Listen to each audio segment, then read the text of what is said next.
पर कैसे होंगे? मेरे पास टाइम नहीं है, मेरे पैसे डूब तो नहीं जाएंगे? और आखिरी कौन सा था? मैं नहीं कर पाया तो? इस टाइप के कुछ 8-10 सवाल है। हो सकता है कुछ लोग इतने लिखे हैं, जनरली यही आते हैं, है ना, जो मैंने फेस करे लाइफ में। तो देखो, ऑब्जेक्शन हैंडलिंग करने के लिए, ऑब्जेक्शन हैंडलिंग क्या है पता है आपको? ऑब्जेक्शन हैंडलिंग एक स्किल है। ऑब्जेक्शन हैंडलिंग एक स्किल है। स्किल क्या होती है? कौशल जिसको सीखा जा सकता है। ठीक है? ये कोई बच्चा पैदा होके, मतलब पैदा होते ही सीख के पैदा नहीं होता। ठीक है? तो ऑब्जेक्शन हैंडलिंग ऐसा स्किल है जिसको अगर राइट मेथड से यूज करा जाए तो आप अपने डिजायर्ड रिजल्ट्स पे पहुंच सकते हो। अदरवाइज क्या होगा? अगर वो उस टाइम ज्वाइन नहीं करेगा तो बाद में ज्वाइन करेगा, बट आपके साथ ज्वाइन करेगा। फॉर एग्जाम्पल, मैं ना जब भी कभी शोरूम जाता हूँ, कुछ खरीदता हूँ, जब शॉपिंग करता हूँ, फिर कभी कभी आपको पता है, भले ही हम कितने ही पैसे कमा लें, लेकिन कुछ कुछ मार्केट्स ऐसी होती हैं जो मॉल से बाहर होती हैं और वहाँ पे बार्गेनिंग चलती है, हमें वहाँ भी जाना पड़ता है, right? So yesterday I was in Chandni Chowk. और चांदनी चौक आपको पता है एक बहुत बड़ा मार्केट है, जहाँ पे जब भी किसी के घर में शादी होती है तो वहाँ पे जरूर सामान लेने जाता है। क्योंकि जो सामान मार्केट में 1 लाख रुपए का मिल रहा है वो वहाँ पे 30 से 35 हज़ार का मिल जाता है, और ये सच है। और भले ही मैं 8-9 लाख महीने के कमा रहा हूँ, लेकिन मैं इतना बेवकूफ तो नहीं हूँ कि 1 रुपए की टॉफी 10 रुपए में ले लूंगा सिर्फ इसलिए कि मैं वहां पे नहीं चाहता। ऐसा नहीं है भाई। हम खुद जमीन छोड़ कर आए, मैं चांदनी चौक नहीं जाऊंगा। मैंने वहीं पे जॉब करी, वहीं पे काम करा है। तुम सभी लोगों के लिए वीडियो बना के लाया हूं मैं, क्योंकि बहुत लोगों ने कहा था सर आप सच में चांदनी चौक में काम करते थे। मैं उसी दुकान पर गया। वो बात अलग है कि आज वहां पे कपड़े बिकते हैं, है ना। और जो बराबर वाले लोग थे मैं उन लोगों से भी मिलकर आया। तो मैं दिखाता हूँ आपको वीडियो। मैंने कल ही बनाई वीडियो। खास रीजन है, 1 मिनट से मेरे सफर की शुरुआत, ये देखो। सो हेलो एवरीवन, वैसे रहमान दिस साइड।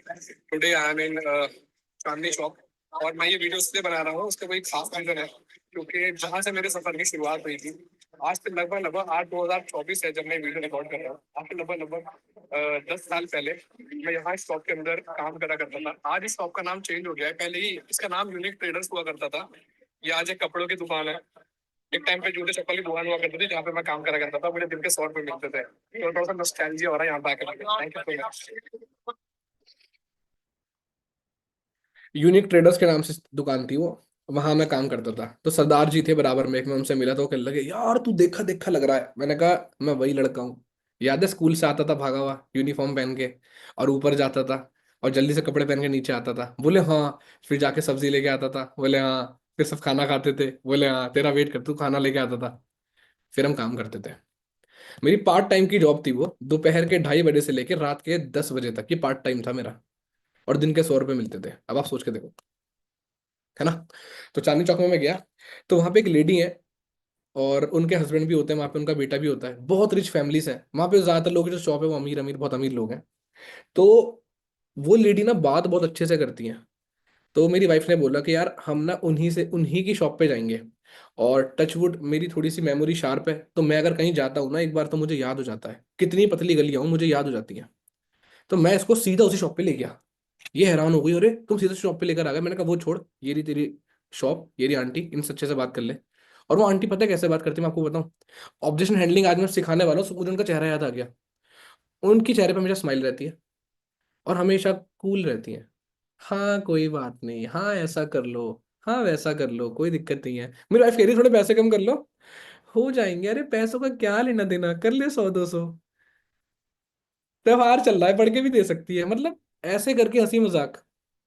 ज्यादा डिस्काउंट भी नहीं मिला, बट हम खुशी खुशी पैसे देकर आए। क्यों? बहुत अच्छे से अटेंड करना, जब एक पर्सन जा रहा है तो हाँ हाँ बेटा मिलते हैं ना, चलो ओके, और घर में सब बढ़िया, मतलब एक रिलेशन बिल्डिंग। तो ऑब्जेक्शन हैंडलिंग स्टार्ट करने से पहले अगर हम रिलेशन बिल्डिंग शुरुआत कर दें, जो कि आप कर ही देते हो, तो बहुत अच्छा रहेगा। एक एक्स्ट्रा लाइन तो लिखनी होगी। जब कभी किसी से आपने इनविटेशन पे बात करी, आपने किसी पर्सन से बात करी, तो अगर उसने कुछ बोला, उसकी लाइफ में कुछ प्रॉब्लम चल रही है, या फिर अगर वो कोई पढ़ाई कर रहा है, कौन सा सेमेस्टर चल रहा है, लिख लो उसको। एक रेड पेन लो अलग से, नीले और काले के साथ, और लिख लो। जब अगली बार बात शुरू करोगे, बात वहीं से शुरू करना, उसको बहुत अच्छा लगेगा। सामने वाले को अच्छा फील होना चाहिए आपके साथ। अगर उसे अच्छा फील हो रहा है ना, ज्यादा स्किल स्किल भी मारने नहीं पड़ते, आप बस यही बोलते हो ना भाई ज्वाइन कर ले यार, तो वो ज्वाइन कर लेता है। क्लियर है? तो रिलेशन बिल्डिंग भी बहुत इंपॉर्टेंट है, but again this is not my topic is objection handling. लेकिन मैं आपको दो चीजें क्यों बता रहा हूँ, क्योंकि मैंने हर चीज को ना हमेशा सीक्वेंस वाइज करा है। मैं आपको सीक्वेंस वाइज लेके चल रहा हूँ, सीक्वेंस वाइज चलोगे तो कभी कोई दिक्कत नहीं आएगी। दाल में चावल मिलाओगे तो बिरयानी तो बननी नहीं। तो यहाँ की जो रेसिपी है वो दूसरी है। राइट। अब ऑब्जेक्शन हैंडलिंग एक स्किल है जिसे कॉन्फिडेंस से बहुत अच्छे से करा जा सकता है। मेरा ऐसा मानना है, अगर आपके पास ज्यादा स्किल्स भी नहीं है बट आपके पास कॉन्फिडेंस बहुत बढ़िया है। देखो पता है दुनिया में ना तीन टाइप के इंसान होते हैं जो मैंने देखे हैं। पहला इंसान वो होता है जिसके पास ना कॉन्फिडेंस बहुत ज्यादा होता है, नॉलेज थोड़ी कम भी होती है तो चलती है ना। एक ये पर्सन होता है। दूसरा पर्सन होता है उसके पास नॉलेज बहुत ज्यादा होती है बट ना तो उसने कभी उसे अप्लाई करा होता है, इसलिए ना उसको कभी कॉन्फिडेंस, ज्यादा कॉन्फिडेंस नहीं होता उसको। ये होती है दूसरी कैटेगरी। ठीक है। और एक होती है तीसरी कैटेगरी, इसके पास कॉन्फिडेंस भी होता है और नॉलेज भी होती है। ठीक है, इस तीसरे वाले को हम साइड कर देंगे।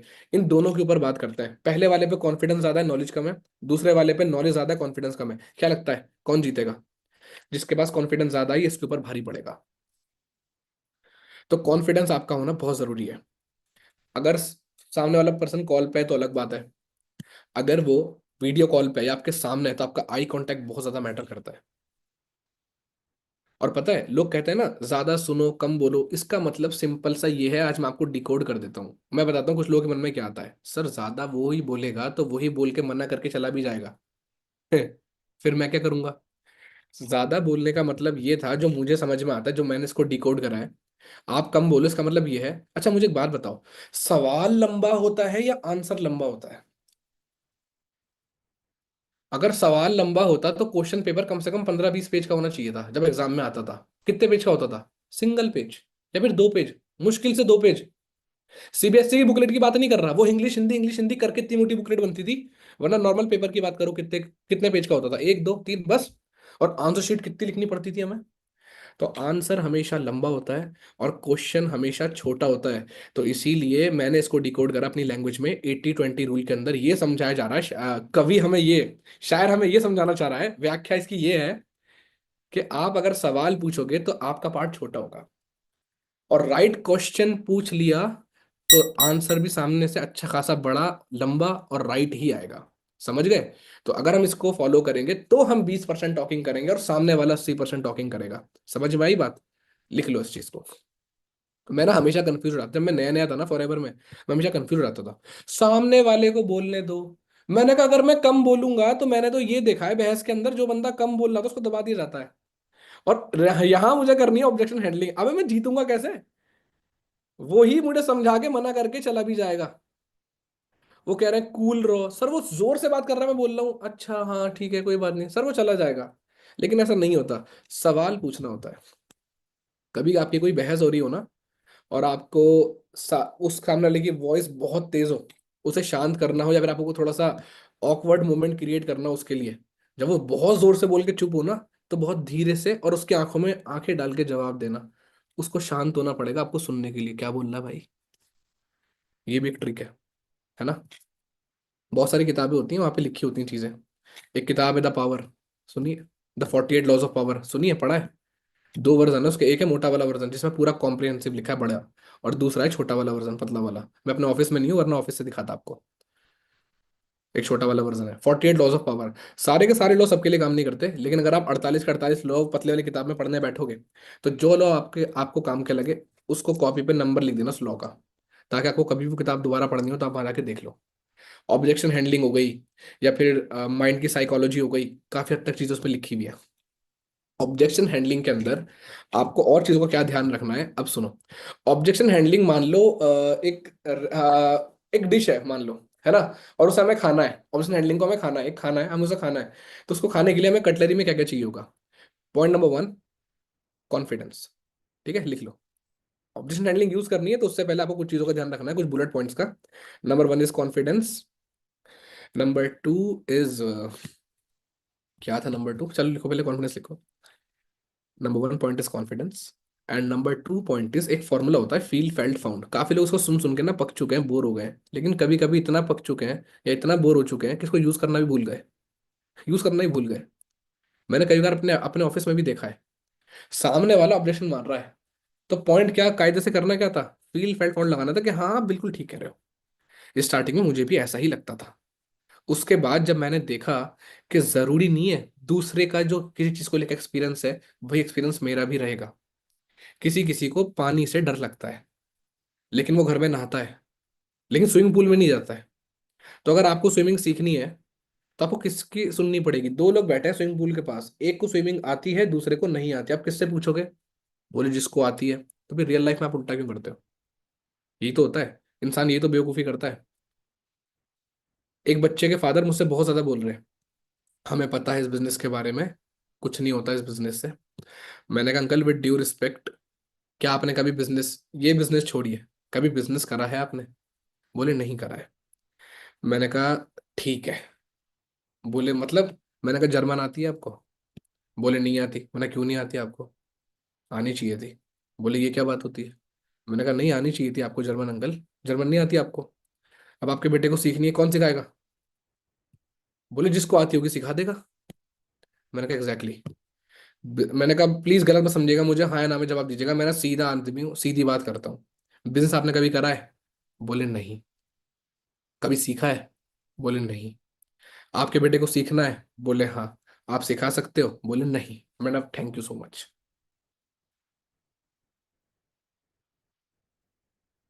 जर्मन आपको नहीं आती, ना मुझे आती, ना तो मैं सिखा सकता हूँ ना आप सिखा सकते हो। मैं इस बिजनेस के अंदर बहुत अच्छे लेवल पे हूँ अंकल, और मैं सच में बहुत अच्छा पैसा कमा रहा हूँ। मतलब अंकल मैं इतना अच्छा पैसा कमा रहा हूँ कि IITN का पैकेज भी नहीं होगा इतना पूरे साल का, जितना मुझे 3 महीने में 4 महीने में आता है। चलो अंकल मेरी बात छोड़ो, मेरी टीम में बच्चे इतना कमाते हैं ना, आपको अंदाजा नहीं है।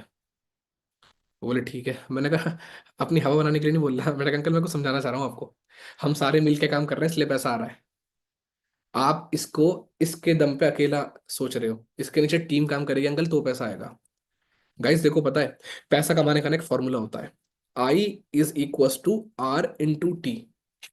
अब जो साइंस का स्टूडेंट बैठा है वो पता है क्या बोलेगा? सर ये तो करंट का फॉर्मूला है। हाँ ये करंट का फॉर्मूला है, लेकिन ये इनकम का फॉर्मूला भी है। क्या हुआ? करंट को आई से डिनोट करते हैं ना साइंस में, I = रेजिस्टेंस इनटू टाइम, ये होता है करंट का फॉर्मूला। लेकिन इनकम का फॉर्मूला भी यही होता है, income = rate into time. Rate, कुछ गरीब इंसान हमेशा रेट बढ़ाने की कोशिश करता है कि एक काम करता हूँ, अगर मैं डॉक्टर हूँ ना और मैं 200 रुपए की पर्ची काटता हूँ, मुझे अपनी इनकम डबल करनी है, मैं पर्ची 400 रुपए की कर देता हूँ। एक डॉक्टर की लिमिट है, एक दिन के अंदर मेरे अकॉर्डिंग जो भाई साहब की टाइमिंग होती है 10 से लेके 2, फिर नखरे करने के बाद शाम को आएंगे 5 बजे और 8 बजे फिर भाग जाएंगे क्लिनिक बंद करके। है ना, मजाक कर रहा हूँ भाई, कोई डॉक्टर ऑफेंड मत होना, यही टाइमिंग होती है, मेरे मामा भी डॉक्टर है। मैं सिर्फ थोड़ा सा फनी वे में बोल रहा था। जो डॉक्टर की ऑफिशियल टाइमिंग होती है, उस टाइमिंग के अकॉर्डिंग मुझे नहीं लगता वो एक दिन में 40 से ज्यादा पेशेंट देख पाएगा, अगर हद मार के पूरा बेस्ट भी दे दे अपना। एम आई राइट और रॉन्ग? 40 पेशेंट, क्योंकि सिर्फ नस पकड़ के चल भी अगला, चल भी अगला, ऐसा थोड़ी करना है। देखना होता है, बात करनी होती है, समझना होता है सामने वाले को, उसके नस पकड़नी होती है, और जो है कभी कभी इंजेक्शन भी लगाना पड़ता है पीछे ले जाके, टाइम लगता है। ठीक है, पीछे भेज के, कम बॉर्डर होता है पीछे, है ना, टाइम लगता है। तो अगर डॉक्टर पर्ची बढ़ाता जाएगा तो वो कभी अमीर नहीं बन सकता, लेकिन अगर वो मैक्स हॉस्पिटल या फोर्टिस, पहले हॉस्पिटल इतने बड़े बड़े नहीं थे, पहले छोटे हुआ करते थे, अगर इसकी तरह अपनी ब्रांचेस ओपन कर देगा, मतलब टाइम को बढ़ा देगा, तो अगर वो पर्ची को 50 रुपए का भी कर दे तब भी सबसे ज्यादा पैसे कमाएगा। सही है ना? क्लियर है? तो मैंने अंकल को यही बोला, मैंने कहा अंकल ये बिजनेस इस चीज पे काम करता है। और मैंने कहा अंकल आप प्रोडक्ट महंगे हैं ये मत बोलिए, आप एक बात बताइए आपके पास कौन सा फोन है? बोले मेरे पास तो रेडमी का फोन है। मैंने कहा ये सस्ता है या महंगा है? बोले सस्ता है। मैंने कहा आईफोन, ये सस्ता है कि महंगा है? बोले महंगा है। मैंने कहा एग्जैक्टली पहले मुझे भी ऐसे ही लगता था, आप बिल्कुल सही है अंकल, उसकी ब्रांड वैल्यू है वो, इसलिए। मेरे पापा ना गाइस एक बात बोलते हैं, अब आप बोलो सर पापा कहाँ से आ गए, पापा मम्मा का डिवोर्स हो गया था बचपन में। इस बिजनेस से जब मैं बोलना सीखा ना, तो जब मैं पापा से मिलने गया तो वो भी मेरे दोस्त बन गए। तो आज मेरे पापा मेरे बहुत अच्छे दोस्त हैं और मेरे मेंटोर भी हैं एक तरीके से। मेरा मानना है अगर मैं उनका 10 से 20% बोलना सीख जाऊं तो शायद मैं दुनिया जीत लूंगा। मेरे पापा की ऑपरेशन हैंडलिंग बहुत तगड़ी है, मेरे पापा स्टॉक मार्केट के अंदर है 35 सालों से पिछले। साला बाद में पता लगा मुझे, मैं पहले से करोड़पति था। वो तो डिवोर्स के बाद में गरीब हो गया था। ठीक है। तो पापा मेरे एक बात बोलते हैं, बेटा ब्रांड महंगा नहीं होता। सुनना इस बात को, बड़ी अच्छी बात है, मुझे हमेशा याद रही। बेटा ब्रांड महंगा नहीं होता, कीमती होता है। और उसे पहन पहन के आप भी कीमती बन जाते हो और एक दिन आप ब्रांड बन जाते हो। मेरे पापा ने एक लाइन बोली थी, मुझे मुझे याद रह गई। उसी टाइम मैं घर गया, 2020 की बात है, जो कुछ नकली कपड़े थे ना मेरे पास सारे उठा के फेंके और असली लेकर आया। मैंने कहा भले ही लाइफ स्टाइल से मैं टॉमी या फिर US पोलो खरीद लूंगा, बट मैं ओरिजिनल पहनूंगा। मैं लुई फिलिप पहन लूंगा, बट मैं ओरिजिनल पहनूंगा, मैं नकली नहीं पहनूंगा। सारा नकली फेंक दिया मैंने। एक दो घड़ी भी थी मेरे पास 2020 में नकली, सब हटा दी, सब इधर उधर दे दी मैंने। मैंने पकड़ो, मैंने कहा आज ओरिजिनल पहनूंगा चाहे सस्ता ही सही, है ना। सो लाइफ में हमेशा अगर आप एक ब्रांड बनने की कोशिश करेंगे, क्योंकि नेटवर्क मार्केटिंग के अंदर आपको ब्रांड बनना होता है, आपको अपने ऊपर इन्वेस्टमेंट करनी होती है, तो आप अपने जितने अच्छे से प्रोफाइलिंग करोगे, सारी चीजें करोगे ना, अगेन आई एम सेइंग, ज्यादा ऑब्जेक्शन नहीं आएंगे तुम्हें। बट फिर भी अगर आते हैं तो उसके लिए मैं बैठा हूँ यहाँ पे, आज पूरा क्लियर करके जाऊंगा, प्रॉमिस कर रहा हूँ पूरा क्लियर करके जाऊंगा आपको सारी चीजें। बट मैं आपको बताता हुआ इसलिए चल रहा हूँ कि और भी कई सारे रास्ते हैं जो मैंने इस जर्नी में अपने आइडेंटिफाई करे कि अरे यार, पहले अगर इन चीजों पे फोकस कर देता तो ऑब्जेक्शन हैंडलिंग का इतनी जरूरत पड़ती ही नहीं। क्योंकि ऑब्जेक्शन हैंडलिंग में बेसिकली पता है क्या होता है, एक तरीके से बहस होती है, बट हम समझदार हैं, हमें स्किल से, तो हम बहस को एक अच्छे से कॉन्वर्जेशन में कन्वर्ट कर देते हैं। वरना जिसको नहीं आती ना ऑब्जेक्शन हैंडलिंग, वहां बहस हो जाती है। प्रोडक्ट महंगे हैं, अरे ऐसे कैसे प्रोडक्ट महंगे हैं, नहीं भाई प्रोडक्ट महंगे नहीं है, भैंस उड़ाती है वहां पे। ऑब्जेक्शन हैंडलिंग भैंस उड़ाती है वहां पे, अगर नहीं आती आपको तो। इसीलिए मैं आपको ऑब्जेक्ट हैंडलिंग पे पहुंचने से पहले कुछ चीजें इसलिए बता रहा हूं कि अगर ये हम करते हैं, वो कहते हैं ना, पतंग उड़ाने जब मैं जाता था बचपन में, तो हर 15 अगस्त पे मेरी उंगली कटती थी, और उंगली नहीं उंगलियां कटती थी मेरी। तो एक, कितने कौन सी क्लास की बात है ये, मैं 7वीं क्लास में था गाइस, मुझे बचपन से शौक है पतंग उड़ाने का, बचपन से। लेकिन पिछले 5 सालों से मैं पतंग नहीं उड़ा रहा।